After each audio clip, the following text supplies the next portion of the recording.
കർത്താവിൽ അനുഗ്രഹീതരായ എന്നെ കേൾക്കുന്ന ദൈവജനമേ, ഇന്ന് പരിശുദ്ധ സഭ വളരെ ആത്മീയ ആനന്ദത്തോടെ ഒരു മഹത്തായ തിരുനാൾ പ്രാർത്ഥനയോടെ ആഘോഷിക്കുകയാണ്. ദനഹ പെരുന്നാൾ, കർത്താവിൻ്റെ മാമോദീസ. ദനഹ എന്നത് ദൈവത്തിൻ്റെ വെളിപ്പാട് എന്നാണ് അർത്ഥം. ഇന്ന് യോർദാൻ നദിക്കരയിൽ ത്രിത്വദൈവം മനുഷ്യർക്ക് വെളിപ്പെട്ട ദിനമാണ്. ദനഹ അത് ദൈവ വെളിപ്പാടിൻ്റെ വിശുദ്ധ നാളാണ്. ദനഹ പെരുന്നാൾ 3 ദൈവ വെളിപ്പാടുകൾ നമ്മെ ഓർമ്മിപ്പിക്കുന്നു. 1, കിഴക്കു നിന്നുള്ള ജ്ഞാനികൾ. 2, കാനായിലെ അത്ഭുതം. 3, കർത്താവിൻ്റെ മാമോദീസ. ഇവയിൽ മാമോദീസ സംഭവത്തിലാണ് പിതാവ്, പുത്രൻ, പരിശുദ്ധാത്മാവ് ഒരുമിച്ച് വെളിപ്പെടുന്നത്. വിശുദ്ധ മത്തായി എഴുതിയ സുവിശേഷം 3-ാം അധ്യായം 16-ാം വാക്യത്തിൽ നാം ഇപ്രകാരം കാണുന്നു: സ്വർഗം തുറക്കപ്പെട്ടു. പാപമില്ലാത്തവൻ മാമോദീസ സ്വീകരിച്ചത് എന്തുകൊണ്ട്? യേശുക്രിസ്തുവിന് പാപമില്ല, എങ്കിലും അവൻ യോഹന്നാനിൽ നിന്ന് മാമോദീസ സ്വീകരിച്ചു. വിശുദ്ധ മത്തായി എഴുതിയ സുവിശേഷം 3-ാം അധ്യായം 13 മുതൽ 14, 15 തിരുവചനത്തിൽ നിന്ന് നാം ഇപ്രകാരം കാണുന്നു: അനന്തരം യേശു യോഹന്നാനാൽ സ്നാനമേൽക്കുവാൻ ഗലീലയിൽ നിന്ന് യോർദാൻ കര അവന്റെ അടുക്കൽ വന്നു. യോഹന്നാനോ അവനെ വിലക്കി, നിന്നാൽ സ്നാനമേൽക്കുവാൻ എനിക്ക് ആവശ്യം, പിന്നെ നീ എൻ്റെ അടുക്കൽ വരുന്നുവോ എന്ന് പറഞ്ഞു.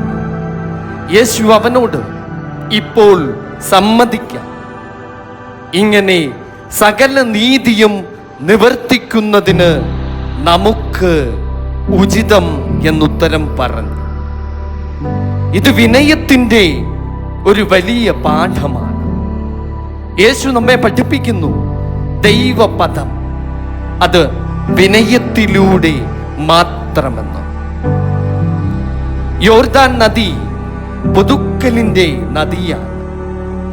യോർദാൻ നദി ഒരു സാധാരണ നദിയല്ല. പാപം ഉപേക്ഷിച്ച് പുതുജീവിതത്തിലേക്കുള്ള മാറ്റത്തിൻ്റെ നദി കൂടിയാണ്. യേശു വെള്ളത്തിൽ ഇറങ്ങുമ്പോൾ അവൻ നമ്മുടെ പാപഭാരങ്ങൾ സ്വയം ഏറ്റെടുത്തു. അതാണ് 1 പത്രോസ് 2-ാം അധ്യായം 24-ാം വാക്യത്തിൽ പറയുന്നത്: അവൻ നമ്മുടെ പാപങ്ങളെ ചുമന്നു.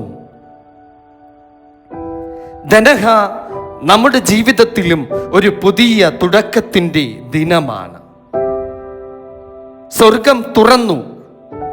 അതാണ് വിശുദ്ധ മത്തായി എഴുതിയ സുവിശേഷം 3-ാം അധ്യായം 16-ാം വാക്യത്തിൽ പറയുന്നത്: അപ്പോൾ സ്വർഗം തുറന്നു, ദൈവാത്മാവ് പ്രാവെന്ന പോലെ ഇറങ്ങി തൻ്റെ മേൽ വരുന്നത് അവൻ കണ്ടു. ഇത് വലിയൊരു സന്ദേശമാണ്. ദൈവത്തോടുള്ള വഴി തുറന്നു. മനുഷ്യനും ദൈവവും തമ്മിലുള്ള വലിയ ഭിത്തി അത് നീങ്ങി മാറി. നമ്മുടെ പ്രാർത്ഥനകൾ ഇനി സ്വർഗത്തിലേക്ക് ഉയരുന്നു. ഇതാ എൻ്റെ പ്രിയപുത്രൻ, തിരിച്ചറിയലിൻ്റെ വാക്കാണ്. അതാണ് വിശുദ്ധ മത്തായി എഴുതിയ സുവിശേഷം 3-ാം അധ്യായം 17-ൽ നാം കാണുന്നത്: അവൻ എൻ്റെ പ്രിയപുത്രൻ, ഇവനിൽ ഞാൻ പ്രസാദിച്ചിരിക്കുന്നു. സ്വർഗത്തിൽ നിന്ന് ഒരു ശബ്ദമുണ്ടായി. യേശു ഒരു അത്ഭുതം ചെയ്യുന്നതിന് മുൻപ് ഈ ശബ്ദം കേട്ടു. തൻ്റെ ശുശ്രൂഷയ്ക്ക് മുൻപ്, തൻ്റെ പ്രവർത്തനത്തിന് മുൻപ് തിരിച്ചറിയലാണ് ആദ്യം അവിടെ ഉണ്ടായത്. പ്രവർത്തനം പിന്നെയാണ്. ദൈവം നമ്മോട് പറയുന്നു, നീ എൻ്റെ മകനാ, നീ എൻ്റെ മകളാ. പരിശുദ്ധാത്മാവ് അത് ശക്തിയുടെ അഭിഷേകമാണ്. പരിശുദ്ധാത്മാവ് പ്രാവ് പോലെ അവന്റെ മേൽ ഇറങ്ങി. സമാധാനം, ശുദ്ധി, ദൈവ സാന്നിധ്യം, ഇവയൊക്കെയാണ് അത് സൂചിപ്പിക്കുന്നത്. വിശുദ്ധ മാമോദീസ സ്വീകരിച്ച നമ്മളും പരിശുദ്ധാത്മാവിനാൽ നയിക്കപ്പെടേണ്ടവരാണ്. പ്രിയമുള്ള ദൈവമക്കളെ, ദനഹ ഒരു ഓർമ്മ മാത്രമല്ല, അതൊരു വിളിയാണ്, അതൊരു പുതുക്കലാണ്. ഇന്ന് കർത്താവ് നമ്മോട് പറയുന്നു, നിന്റെ മാമോദീസ വാഗ്ദാനങ്ങൾ അവ പുതുക്കുക, പുതിയ മനുഷ്യനായി നീ ജീവിക്കുക. ഇന്നേ ദിവസം നമുക്കിങ്ങനെ പ്രാർത്ഥിക്കാം. സ്വർഗീയ പിതാവേ, ദനഹ പെരുന്നാളിൻ്റെ ഈ വിശുദ്ധ ദിവസത്തിൽ കർത്താവിൻ്റെ മാമോദീസയിലൂടെ ഞങ്ങൾക്ക് നൽകിയ രക്ഷയ്ക്കായി ഞങ്ങൾ നന്ദി പറയുന്നു. കർത്താവേ, ഞങ്ങളുടെ മാമോദീസ, ആ വാഗ്ദാനങ്ങൾ അത് പുതുക്കുവാൻ ഞങ്ങളെ സഹായിക്കണമേ. പരിശുദ്ധാത്മാവിൻ്റെ ശക്തിയും സമാധാനവും ഞങ്ങളുടെ ഹൃദയങ്ങളിൽ നിറയ്ക്കണമേ.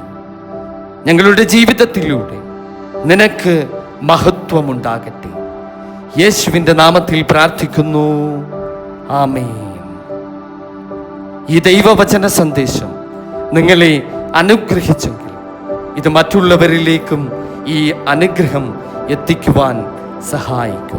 ദൈവം നമ്മെ എല്ലാവരെയും സമൃദ്ധമായി വാഴ്ത്തി അനുഗ്രഹിക്കുമാറാകട്ടെ. ആമേൻ.